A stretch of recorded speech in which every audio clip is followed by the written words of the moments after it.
Welcome to AOH Primetime. Tonight, our guest here on the set, John Comunale, our neighbor and friend in the old loft space, as we call it, up in Building 9 in downtown Akron. And you are Canal Place tenant number 1. I think I am. I think you are. And Canal Place, we love. Of course, we praise in public and criticize in private. But to be a tenant, as we're both tenants in the Canal Place complex, so many artists and creatives, photographers, content creators, a lot of set designers, and of course, North Coast Theatrical had all of that space where they had all of the set pieces used for every production in Akron. Yeah. But what was it like to go in? What inspired you in, would it have been 1990, to go into Canal Place? 91, I was working on a piece in my backyard, my parents' picnic table. I just got back into town and I was looking for a studio space. And I heard an ad on the public radio about artist space in Canal Place. The former B.F. Goodrich Company headquarters being converted to space for artists, and you're probably tenant number 1. They moved out in '87. There was a lot of stuff that happened before I got here. Sure. In the 3 years, but I met Mike Owen, who's been a good friend ever since. And I looked out the window of my space and I could see the canal, and it was south and west facing windows on the 6th floor. And I said, I'll take it. It's amazing. So describe what the work is that you do. Your work is all over Akron. Metal sculpture or the artwork and the work that you create. What do you do? I make things basically. I pick somebody's brain and find out what they want and make it a reality. Some people would look in your shop and see, he's fabricating. The tool collection, or there's welding going on. Most of your work involves metal. Most of it. And what is the skill set required to do what you do? You have to be a welder. You have to know metal and all this. It's incredible to watch when I go walk by and I see in the shop what's involved, all the skills you have. Well, I was a carpenter for a long time and a wood carver before I started doing metal work. In the 80s, I was doing like busts of Sitting Bull, Indians, cigar store Indians, and people bitched that the wood would crack. So I started working in metal. I went to Sears and bought an arc welder and a cutting torch and read the manuals and started messing around with that. And then later in the 90s, I was working with steel and people bitched that it rusted. So I started working in stainless. And but a lot of skills, measuring. My dad was a dentist, so I got the eye-hand coordination, and then the creative thing comes in and pushes me forward. You grew up in Akron, probably in the West Akron area if you went to Firestone High School. And so after high school, you decided to go out to California and chase, like all of us, chase the West Coast dream and go into the film and movie industry. Tell us about going to California? Well, it was a hitchhike back then. I say I had $100 in my pocket, and we had a place to go stay when we got there in the Oakland, Berkeley area. And I started carving pipes, and I had a little stand in front of the Bank of America in Berkeley by the university. So I'd go sell my pipes and just have a good time, basically. It's late 60s in Berkeley. It was a pretty fun time. Sure. A lot of fun there. And I spent a couple of years there. I drove a truck for Sears delivering furniture all over Northern California. That was pretty cool. Central California. But then moved to Tucson, Arizona for about 6 years in the 70s. You worked in the film industry. You worked on sets. You did set design or set building and props. Yeah. What was that, and what films did you work on? What was that like? The first movie I did was called Mr. Destiny. At the time, I was a carpenter in North Carolina. Business was kind of slow, and they were shooting this Mr. Destiny movie with Jim Belushi and Michael Caine. And they contacted a kid that worked for me about having a job as a carpenter. And so I went down and applied, and they took me in as a carpenter, but then I told them I had sculptural skills. And I moved into a sculptor spot. And with movies, I would float around because the carpenter, I'd go in as a carpenter and you stayed on the set the longest. But then if a sculpture job would open up, I could do that for a pay bump. And then when that was done, I'd go back to being the carpenter so I could stick around. I learned a lot of mold making, and I worked in a fiberglass shop on the Ninja Turtle movies, and a little studio in, well, it's not that small, in Wilmington, North Carolina. Carroll Coast Studios was there. It's still there. I don't know if it's still called that. But so I had a little house trailer rented in the neighborhood and went and worked out of that doing the Ninja Turtle movies and a couple of those. Last of the Mohegans was probably the last movie I did. We built a cave inside in a big sound stage. We built the cave that they jump out of the waterfall, if you've seen the movie. And so we built a mock-up of this cave piece by piece, and we had a sculpted interior made out of plaster, and I would take each piece and block it off and make wires and shape it, and then they would build it big. It was all plywood and wire and stuff, and then they shot gunite concrete all over the whole thing. Then the painters came in and made it look like real rock. And they had big 12-inch water mains at the top making the waterfall, and they'd build a pond at the bottom of plywood and visqueen. That's where the water was. And then they had the actual site. They took pictures of that, and they could marry those in the edit so they could switch back and forth. So they could jump out of the waterfall, which is in the soundstage, and then swim down the stream, which was real. Wow. It was pretty cool. And that was a crazy thing because I waited and waited, and I was just finished the Turtle movie, and I was waiting for Last of the Mohegans, and my buddy was up there working on it, and they never called.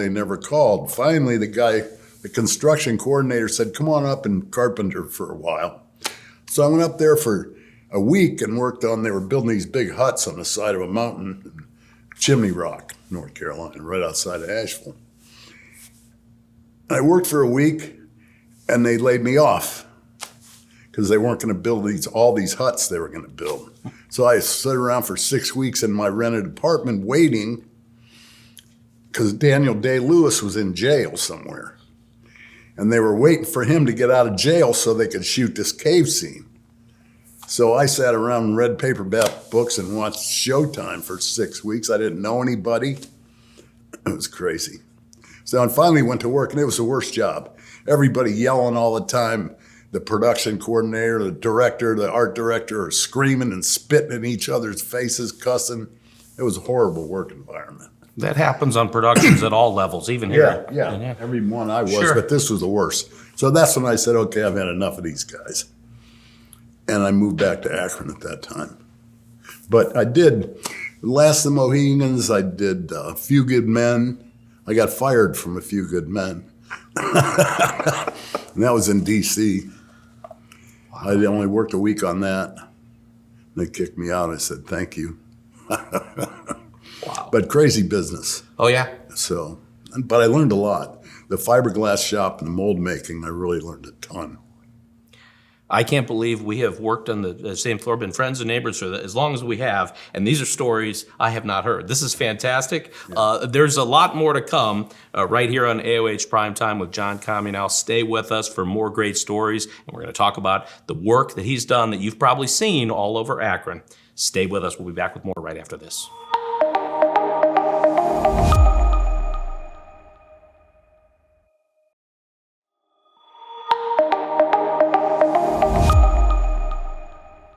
Welcome back to AOH Primetime. Our guest here on the set is John Comunale, of course, a fantastic artist, and we're getting some great stories here. And now we're going to talk about the work that you've done here in Akron. And starting with the catfish by would be in the North Side area over by Luigi's. Tell us about it would be one of the first things that you did here in Akron, let's say. Pretty much the first thing I put out publicly. Mm-hmm. But my buddy Mike Owens said there's a lot here that's just begging for a sculpture. It's right on the corner of Furnace and Howard. Mm-hmm. And there was a pedestal, kind of a base thing right there. And they've since built buildings all around there now so they moved it from there up the hill to more across from the new hotel and Sure. from Luigi's and put it where it's sitting now. But that was in 92 or 3. Made out of stainless, went around and around.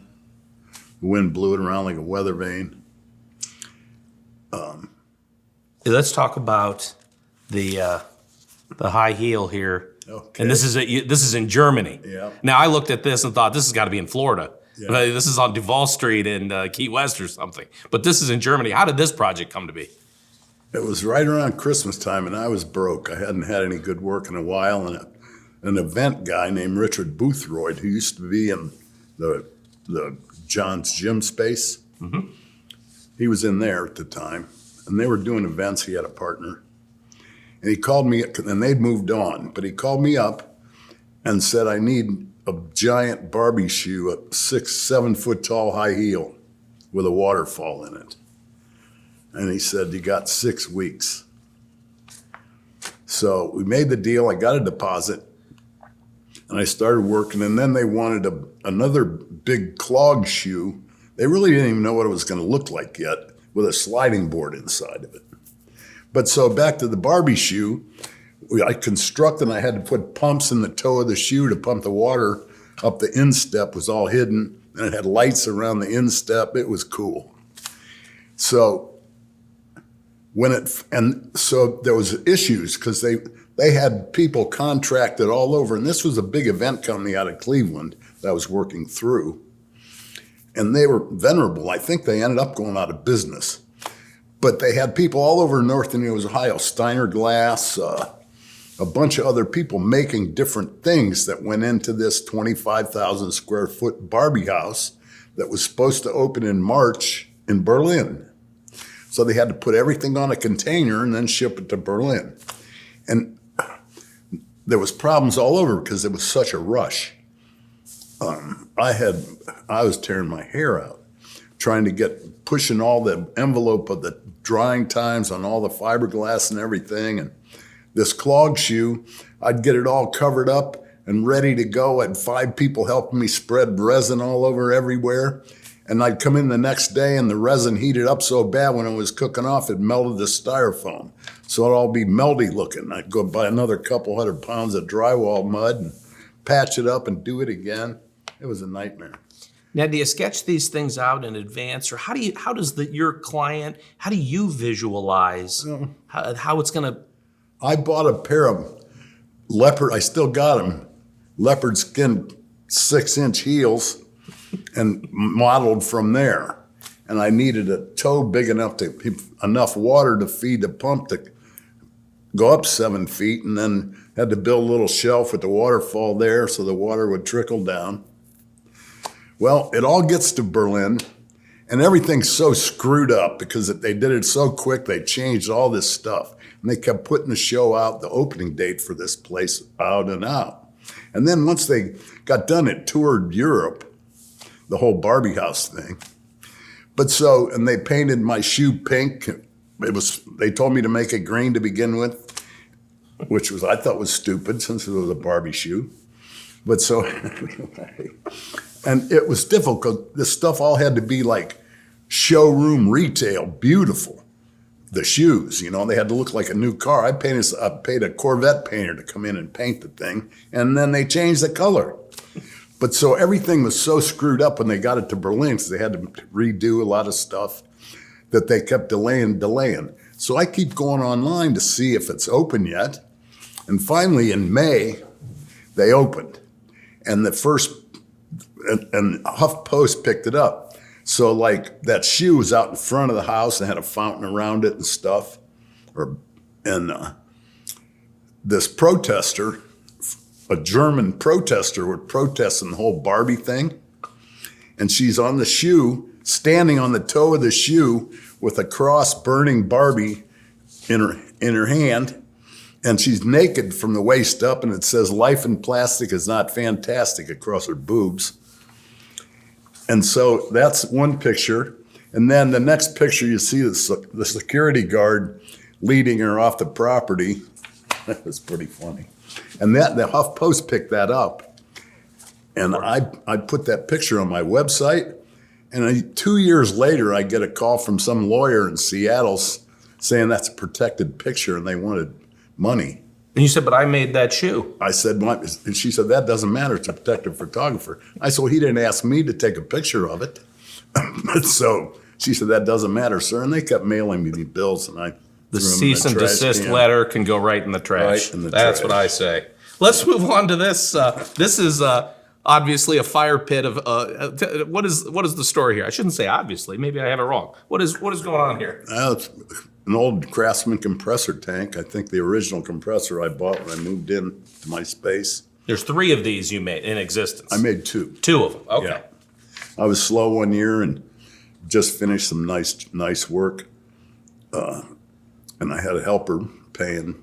I was trying to keep him busy. And so he made a couple of those and cut the compressor tank out and cut all the teeth separate, the nose, and welded on the eyes and everything.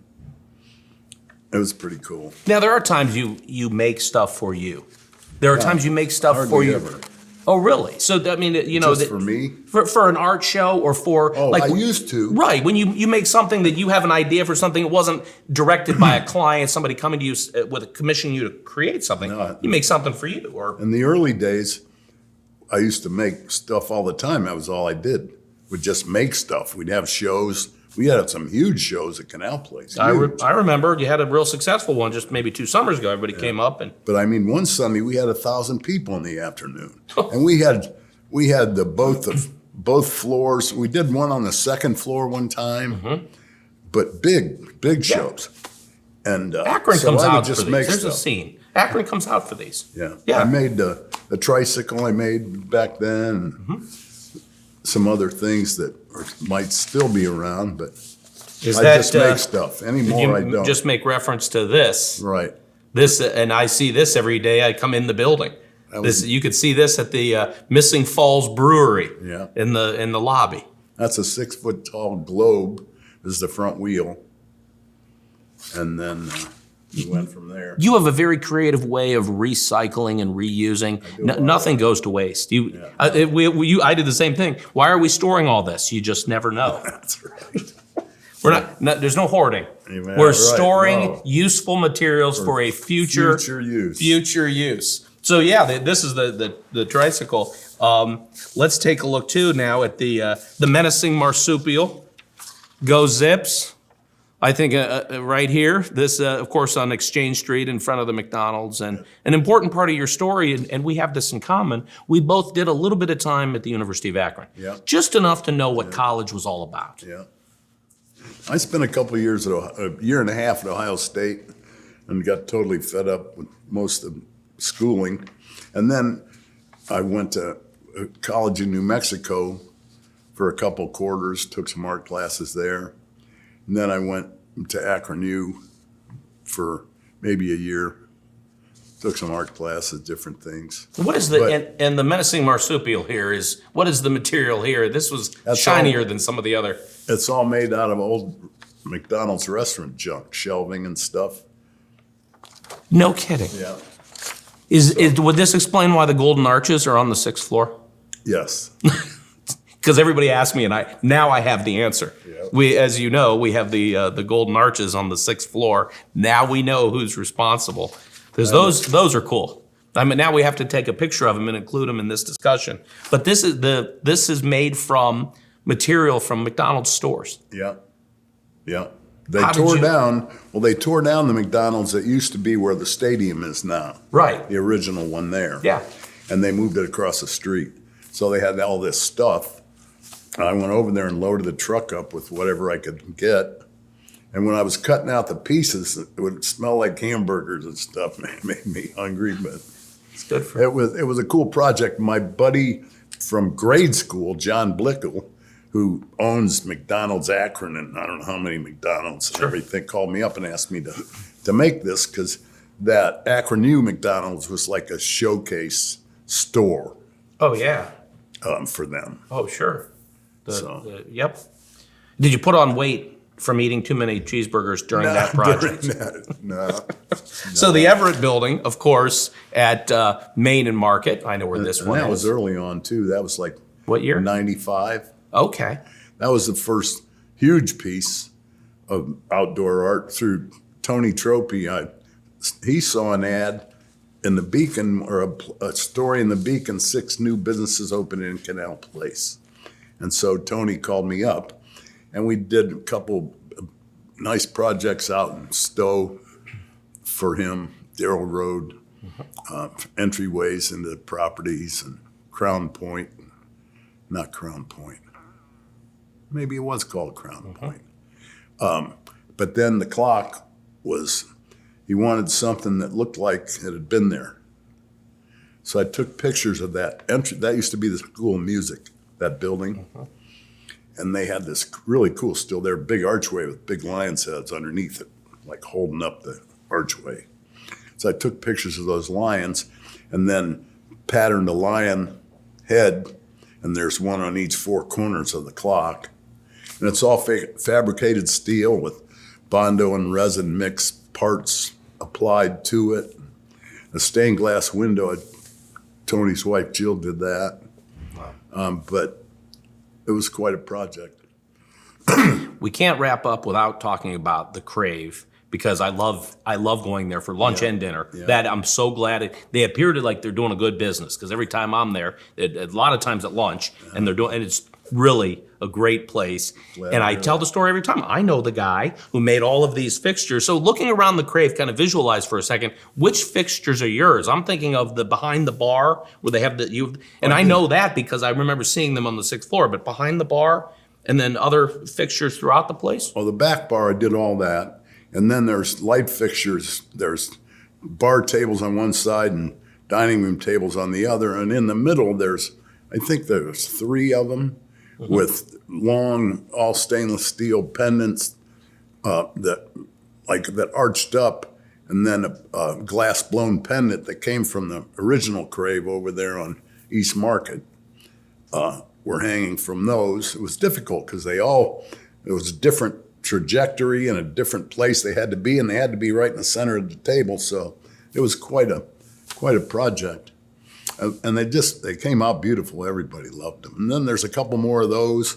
And then upstairs, they have a bar upstairs. And one of my favorite things that I ever made was the original wine rack for the bar at Crave on East Market. And so they wanted me to take that and put it upstairs at the new bar. So I had to shrink it down a couple different ways and jam it into the new spot they had for it. It's not just creating and fabricating and building all of this, but installing it. I mean, getting it into place is. Do you have a fear of heights? Trick. No. You can't. If you're going to be up on the what do you do? The cherry picker? You rent a lift? What do you just? Oh well, like for the clock, we had the crane. You get a crane up, lift the clock up in the air, 4 stories, and then we had concrete cutting drilled 2 big holes in the side of the building, right through the corner of the building. The cores were, it was this deep through that big corner. And they drilled one of the holes wrong. I told them, I'll send a guy over there to help you spot these holes. Nah, we got it. Okay, so they drilled an 8-inch hole in the wrong place. Luckily for us, because we had that crane and there was 2 big prongs that came out of those holes like a plug. And the clock had a female spot that plugged right onto that. But it wouldn't go all the way on. We should have greased it or something. And the tolerances were kind of tight. It wouldn't go all the way on. And the crane cables kept hitting the cornice over top, the soffit. So we couldn't get it. So they had a lift and some guys pushing. And so they threw a rope through that bad hole into the building, and there was like 6 of us in the building pulling, and all of a sudden it jiggled and boom, went into place, and everybody inside the building fell over. It was pretty funny.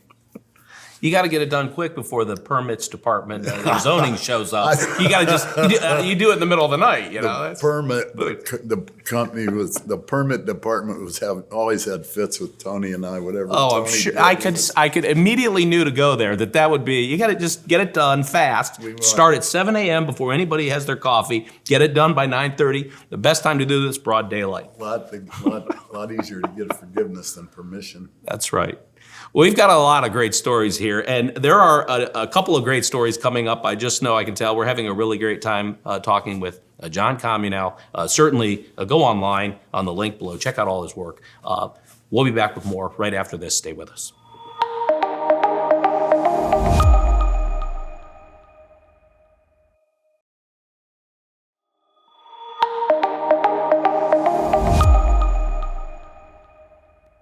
We are back. Thank you for joining us here with our discussion with John Comunale, a friend, artist, a neighbor on the 6th floor of Building 9, where we have our studios there in Canal Place. And we've been having a lot of fun telling stories about all the art you've created all over and traveling the country and coming back to Akron in 91 or so, or at time that you came back. And as we discussed, setting up shop in Canal Place.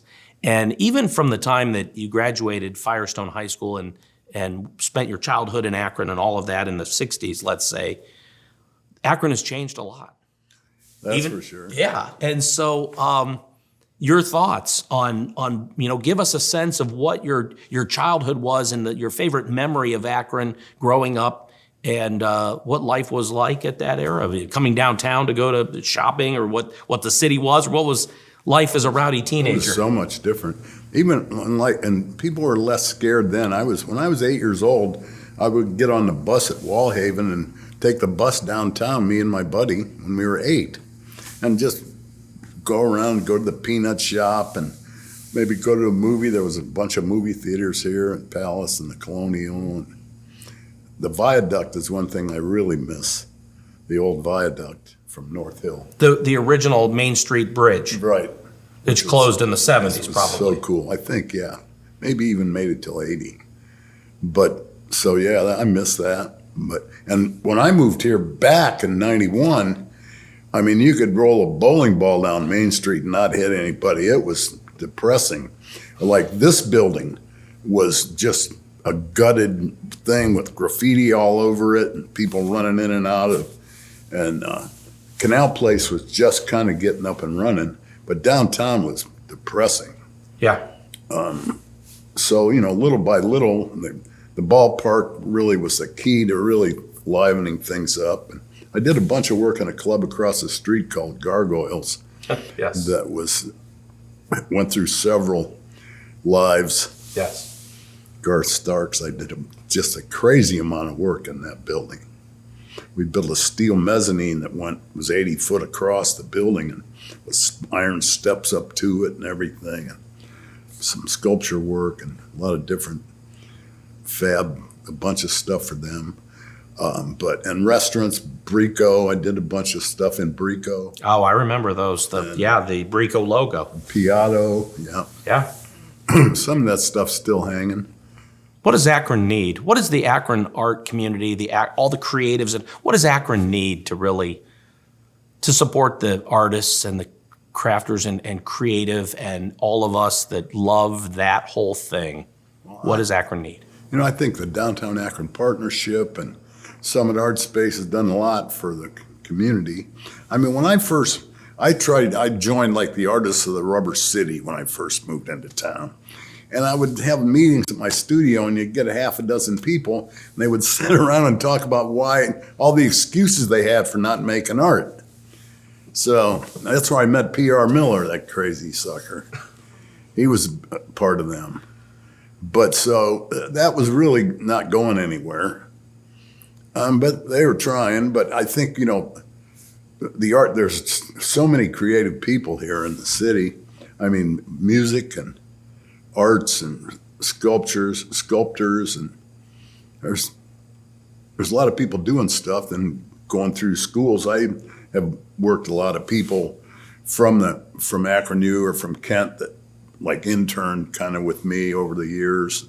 It was nice because one guy kind of get tired of doing your junk work and move on, and his buddy wanted a job. So they were excited. It was cool.